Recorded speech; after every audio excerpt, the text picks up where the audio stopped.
Vijana, thanks very much. We'll continue to watch what happens in court there. Now, business, labour and government have agreed to policy that will see employees being vaccinated at their workplace. The agreement was reached at the National Economic Development and Labour Council. So far, just under 1 million people have been vaccinated. More vaccination sites are expected to open this week. Well, Business for South Africa Executive Chairperson Martin Kingston speaks to us about it. Now, Martin, a very good morning to you. So let's talk about the factors that are in play here when it comes to policy around this. It's great that people have another alternative somewhere else that they can go to get their jabs. But what are the things that need to be considered when it comes to cost?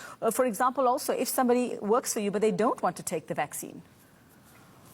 Well, morning, Rebecca, and morning to your viewers. I think we're making real progress. We started phase 2, as everybody knows, 2 weeks ago on the 17th of May, and we're ramping up progressively. In fact, last week we ended up with 110 sites in the private sector that were operational alongside 200 in the public sector. Now, let's put that in context. We think we're going to get to 3,000. We're going to scale up to 3,000 sites, of which a significant number, as you say, are going to be the occupational health and safety sites at places of work. We've already got nearly 100 in the pipeline that we think will come on stream probably by the end of next week. The first, Impala Platinum, is already on stream.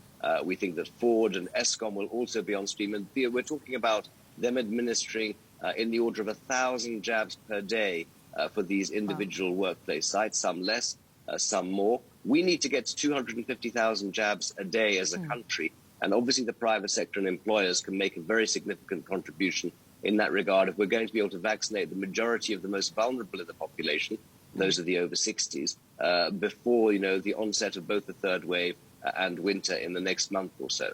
Well, Martin, like you say, you're making real progress, and it's one thing now to have the capacity to do that for your workers. We see some employers also indicating that they can take this further to workers' families, to others in the communities around them. What would that involve, and what are the chances that that could be done very well and smoothly? Well, we think that's absolutely correct. It's under discussion at NEDLAC, as you say, between government, labour, civil society and business. Obviously, employers need to start first and foremost with their workers. We've now agreed the principle that they can upload their workers' details, subject to their workers having given consent, and then start to move through those workers, starting obviously with the over 60s, then the over 50s, and then, of course, the over 40s. But as you say, potentially extending their reach to the families of workers and indeed to the communities within which they operate, because we need to make sure that we can blanket the country as quickly and as comprehensively as possible to ensure that as many people as possible are vaccinated as quickly as possible and as efficiently as possible. And the private sector has got a very significant role, both in terms of private pharmacies and hospitals and the medical schemes and doctors' rooms, but also, of course, workplace sites, as you said, Rebecca. Now, we understand that employees are still waiting for clarity from the health department when it comes to compensation and compensating the private sector for costs incurred here to be involved in this program. So where are you with that at the moment? So the principles have already been agreed. As we all know, the state will underwrite the cost of the vaccine for everybody in the country.